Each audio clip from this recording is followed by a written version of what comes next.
Hello friends, welcome to my YouTube channel. आज के session में हम बात करने वाले हैं एनटीपीसी ने जो वैकेंसीज का नोटिफिकेशन निकाला है उसके बारे में।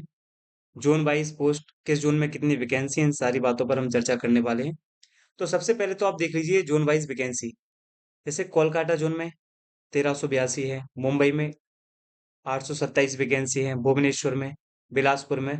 इस प्रकार से टोटल 21 जोन मैंने आपको बता दिए हैं। इनके अकॉर्डिंग आप देख सकते हैं कि किस जोन में कितनी वैकेंसीज हैं। आगे इसमें डिटेल में भी चर्चा की जाएगी। चलिए तो पहले देखते हैं कि फॉर्म ओपन कब से हो रहे हैं, क्लोज डेट क्या है, मॉडिफाई हम कब तक कर सकते हैं, ये सारी बातें जो बेसिक सी इंफॉर्मेशन है उस पर हम चर्चा कर लेते हैं। देखिए, सबसे पहले देखेंगे आप कि ये है अनाउंसमेंट डेट जो अभी हाल ही में आरआरबी ने जारी किया है। जैसे डेट ऑफ पब्लिश तो 13/9 को ये पब्लिश हुआ था। 14 यानी आज से ये फॉर्म भरने स्टार्ट हो गए हैं। और क्लोजिंग डेट रहेगी आपकी 13/10, यानी कि जो अपना नेक्स्ट मंथ है उसमें ये फिनिश हो जाएगी 13/10 को। पेमेंट आप कर सकते हैं 14/10 से 15/10 के बीच में। और मॉडिफाई यानी जो त्रुटियां आपसे जो गलतियां हो जाएंगी उनको सुधार करने के लिए आपको 16/10 से 25/10 तक फिर ये ओपन होगी साइट। तो ये आप देखेंगे इसमें जो वैकेंसीज हैं ग्रेजुएट लेवल के लिए हैं, जिसमें chief commercial cum ticket supervisor, station master, goods train manager और junior accountant assistant cum typist और सीनियर क्लर्क कम टाइपिस्ट। तो ये दो टाइपिस्ट की हैं, बाकी इनमें टाइपिंग की आवश्यकता नहीं है। तो ये वैकेंसीज हैं। नेक्स्ट हम बात कर लेते हैं कि क्या स्ट्रक्चर रहेगा। तो देखिए, जो पोस्ट का नेम बताया गया है यहाँ पे आप देख पा रहे होंगे, chief commercial cum ticket supervisor. ये लेवल 6 की जो है जॉब है। इनिशियल पे इसका बनता है 35,400 रुपीज और यहाँ पर मेडिकल स्टैंडर्ड लिखा हुआ है B2। अब ये B2, A2, C2 क्या है ये हम आगे डिटेल में देखने वाले हैं। एज क्या है दोस्तों, 18 से 33 है। ये जो कि रहता है और 1/1/2000, 1/1/2025 से ये जो है काउंट की जाएगी। साथ में आप देखेंगे 18 से 36 एज एप्लीकेशन टू दिस, मतलब इस बार क्योंकि कोविड की वजह से इसको 3 साल जो है रिलैक्स दिया गया है। देखिए यहाँ पे लिखा है 3 इयर्स एज वैन, ठीक है, वन टाइम मेजर कोविड-19 की वजह से, है ना। टोटल वैकेंसी ये 1736 है आपकी। चीफ कमर्शियल कम टिकट सुपरवाइजर की, स्टेशन मास्टर की हैं 994 और 3144 यानी 3144 जो है वो गुड्स ट्रेन मैनेजर की हैं। 1507 vacancy junior account assistant cum typist की और सीनियर क्लर्क की हैं 732। इस प्रकार से टोटल होता है 8113 वैकेंसीज जो कि ग्रेजुएट लेवल के लिए है। क्लियर है। नेक्स्ट आप देखेंगे स्टेज ऑफ एग्जाम इसमें बताया गया है आपको। तो देखिए, इसे कंप्यूटर बेस्ड टेस्ट होगा, इसमें सीबीटी, है ना। टाइपिंग स्किल टेस्ट होगा और जो वैकेंसी में टाइपिंग होगी केवल वहीं पर टाइपिंग है। तो computer based aptitude test station master के लिए, और जो टाइपिंग रहेगा वो सीनियर क्लर्क कम टाइपिस्ट और junior account assistant cum typist के लिए रहेगा। और जो हमारा गुड्स ट्रेन मैनेजर है, senior commercial cum ticket supervisor है, there will be 2 stage CBTs followed by document verification and medical. मतलब उनका केवल डॉक्यूमेंट वेरिफिकेशन होगा था CBT 1 और CBT 2 के बाद। क्लियर है। इसमें बताया गया कि कितने लोगों को चुना जाएगा। तो देखिए, RRB wise short listing candidate second stage, यानी सेकंड स्टेज के लिए जो CBT 1 वाले होंगे उनका 15 गुना लिया जाएगा, यानी 15 गुना लोग इसमें लिए जाएंगे। देन आप देखेंगे जो computer based and typing skill test रहेगा उसमें से आपको 8 गुना लिए जाएंगे। तो ये यहाँ पर आप देख लेना है और ध्यान रखेंगे दोस्तों, इंपॉर्टेंट पॉइंट है, 1/3 यहाँ पर नेगेटिव मार्किंग रहेगी। ठीक है। नेक्स्ट देख लेते हैं। ये जो मैंने आपको मेडिकल का बताया था, तो A2 का मतलब क्या है, physical fit in all respect होना चाहिए और जिसमें डिस्टेंट विजन होना चाहिए 6/9 विदाउट ग्लासेस, यानी बिना चश्मे के। ठीक है। और नो फॉगिंग टेस्ट होगा इसमें। इसी प्रकार से फिजिकल फिट ये A3 में भी वही है, 6/9 है विदाउट ग्लास। B2 का मतलब है फिजिकली फिट होना चाहिए ऑल रिस्पेक्ट। इसमें डिस्टेंस विजन वही 6/9 और 6/12 होना चाहिए विदाउट ग्लासेस, विथ और विदाउट ग्लासेस, यानी इसमें चश्मे यूज भी कर सकते हो और विदाउट भी। तो यही। और C2 का भी मतलब यही है, 6/12 होना चाहिए विद और विदाउट ग्लास। तो ये आपको देख लेना है, ये फिजिकल स्टैंडर्ड मेडिकल स्टैंडर्ड रहेगा इसका। रिक्रूटमेंट प्रोसेस क्या रहेगा ये देख लीजिए आप। यहाँ पे लिखा है CBT 1 होगा, CBT 2 होगा और एप्टीट्यूड टेस्ट होगा, डॉक्यूमेंट वेरिफिकेशन होगा और medical exam, then final list बनेगी। क्लियर है। साथ में आप देखेंगे जो CBT 1 है, 1 स्टेज के लिए बताया गया यहाँ पर कि 90 मिनट का एग्जाम होगा जिसमें 40 क्वेश्चन रहेंगे जनरल अवेयरनेस के, 30 क्वेश्चन रहेंगे मैथमेटिक्स के और 30 क्वेश्चन रहेंगे रीजनिंग के। टोटल 100 क्वेश्चन होंगे जो आपको 90 मिनट में सॉल्व करने रहेंगे। 1/3 का नेगेटिव मार्किंग रहेगा, ठीक है, ये बता दिया गया इसमें। नेक्स्ट आप देखेंगे सिलेबस है जो सीबीटी 1 के लिए है।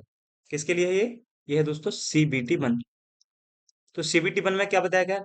मैथमेटिक्स में देखेंगे number system, decimals, fraction, LCM, HCF, ratio, proportions, percentage, mensuration, time and work, time and distance, simple, यानी पूरा अर्थमेटिक और एडवांस। लेकिन यहाँ पर दोस्तों फायदा ये है कि मान लीजिए 30 क्वेश्चंस आते हैं मैथ के, तो 30 में से आप देखेंगे 20 से 22 क्वेश्चन आपके रहेंगे अर्थमेटिक से, और शेष आप देखेंगे 8 से 10 क्वेश्चन रहेंगे आपके एडवांस के। ये भी मैंने ज्यादा बोल दिया है, अगर आप पिछला पैटर्न देखेंगे तो 4 से 5 क्वेश्चन ही आपको एडवांस के मिलेंगे, क्योंकि इन्होंने इसको एज अ टॉपिक लिया है यहाँ पर। तो एलिमेंट्री एल्जेब्रा है ना, जियोमेट्री, ट्रिग्नोमेट्री, एलिमेंट्री। अब मान लीजिए हर एक सेगमेंट से दो दो क्वेश्चन आ रहे हैं, तो आप ऐसे लगा लिए, दो क्वेश्चन इससे आएंगे, दो क्वेश्चन इससे आएंगे, दो क्वेश्चन इससे आएंगे, दो क्वेश्चन इससे आएंगे, दो क्वेश्चन। तो इस प्रकार से ऑन एन एवरेज 8 से 7 क्वेश्चन आ सकते हैं, ठीक है। ये कयास लगाया जा रहा है कि क्योंकि अभी तक एनटीपीसी ऐसे ही लेते आया है एग्जाम को। उसके बाद ये रीजनिंग है, पूरा रीजनिंग का सिलेबस रहेगा ये। जनरल अवेयरनेस में देखेंगे आप, करंट अफेयर्स है, national international, games and sport, जो लिख दिया गया वहीं से प्रश्न पूछा जाएगा। ये आप प्रीवियस ईयर क्वेश्चन देख के आप एनालिसिस कर सकते हैं। आर्ट एंड कल्चर, जहाँ पर हमारे फोक डांस, फोक सॉन्ग्स, ये सब पूछे जाएंगे। इंडियन लिटरेचर के बारे में पूछा जाएगा, मॉन्यूमेंट्स यानी स्मारक जितने भी हैं भारत में वो। उसके बाद general science and life science पूछा जाएगा, यानी physics, chemistry. History of India पूछा जाएगा and freedom struggle movement. Physical, social and economical geography पूछी जाएगी, इंडिया और वर्ल्ड की। साथ में इंडियन एंड पॉलिटी और गवर्नेंस पूछा जाएगा, जिसमें कॉन्स्टिट्यूशन और पॉलिटिकल सिस्टम पूछा जाएगा आपसे। General scientific and technological development including space and nuclear programs of India, जैसे इसरो, डीआरडीओ, इन सब के बारे में यहाँ पे पूछा जाएगा। Then UN, India and world at large, ये पूछा जाएगा आपसे। दूसरा बेसिक्स ऑफ कंप्यूटर्स आपसे पूछा जाएगा, जिसमें कंप्यूटर एप्लीकेशन के बारे में, कॉमन एब्रिविएशंस के बारे में, ट्रांसपोर्ट सिस्टम ऑफ इंडिया पूछा जाएगा। इंडियन इकोनॉमी पूछी जाएगी, फेमस पर्सनालिटी के बारे में पूछा जाएगा, है ना, इंडिया और वर्ल्ड की। उसके बाद आप देखेंगे फ्लैगशिप गवर्नमेंट प्रोग्राम जितने भी होते हैं वो फ्लोरा एंड फौना के बारे में, यानी जो अपना वेजिटेशन है। Important government and public sector organization जितने भी थे उनके बारे में पूछा जाएगा। और यहाँ पे लिखा है minimum percentage of marks for eligibility in various category. UR के लिए 40% मार्क्स चाहिए, ईडब्ल्यूएस के लिए भी 40%, ओबीसी जो नॉन क्रीमिलियर है उनको 30%, एससी के लिए 30% और एसटी के लिए 25%, है ना। Be relaxed by 2 marks, PW जो फिजिकल हैंडीकैप्ड होते हैं उनके लिए जो है 2 मार्क्स का रिलैक्सेशन रहेगा। तो ये आपको देख लेना है, ठीक है ना। ये आपका सीबीटी 2 है दोस्तों। सीबीटी 2 में क्या होता है? पहली बात तो जो स्टेज 1 को क्वालिफाई करेंगे उसका 15 गुना सीबीटी 2 में बुलाया जाएगा। सीबीटी 2 में हो क्या जाता है, क्वेश्चन ऑफ नंबर बढ़ जाते हैं, समय वही रहेगा 90 मिनट। अब यहाँ पे 50 क्वेश्चन हो जाते हैं जीके के, 35 हो जाते हैं मैथमेटिक्स के और 35 हो जाते हैं रीजनिंग के। इसलिए सीबीटी 2 थोड़ा हार्ड हो जाता है सीबीटी 1 से, क्योंकि यहाँ पर टाइम बाउंडिंग बहुत कम हो जाती है। यहाँ पर देखेंगे बाकी सिलेबस एज इट इज वही है जो सीबीटी 1 में था, 1/3 मार्किंग है। वही मैथमेटिक्स, वही जनरल इंटेलिजेंस, वही जनरल अवेयरनेस रहेगा, तो ये आपको देख लेना है। अब ये देख लीजिए आप यहाँ पे बताया गया है कि, जो गुड्स एंड ट्रेड मैनेजर है, ये 7th पे के अनुसार 5 लेवल का है, और इसमें केवल कॉमन फॉर ऑल पोर्ट्स रहेगा ये, स्टेज 1, है ना। स्टेज 2 सीबीटी 2 ये भी सेम रहेगा दोनों के लिए। बस आप यहाँ पे देखेंगे सीनियर क्लर्क कम टाइपिस्ट के लिए टाइपिंग स्किल बन जाएगा, जूनियर अकाउंट इसके लिए टाइपिंग हो जाएगा। Chief commercial cum ticket supervisor के लिए कुछ नहीं होगा, यानी उसका केवल सीबीटी 1, सीबीटी 2 और मेडिकल होगा डायरेक्ट। और जो स्टेशन मास्टर है उसके लिए कंप्यूटर बेस्ड एप्टीट्यूड टेस्ट एक और होगा, है ना, स्किल टेस्ट माना जाता है जो, तो ये आपको देख लेना है।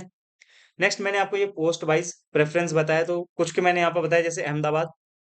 अहमदाबाद में आप देखेंगे chief commercial cum ticket supervisor की जो 6 लेवल की वैकेंसी है, इसमें जनरल के लिए 61 है, एससी के लिए 23, एसटी के लिए 11, ओबीसी के लिए 45, ईडब्ल्यूएस के लिए 17, टोटल 150। और ये आप देखेंगे एक्स सर्विसमैन के लिए है।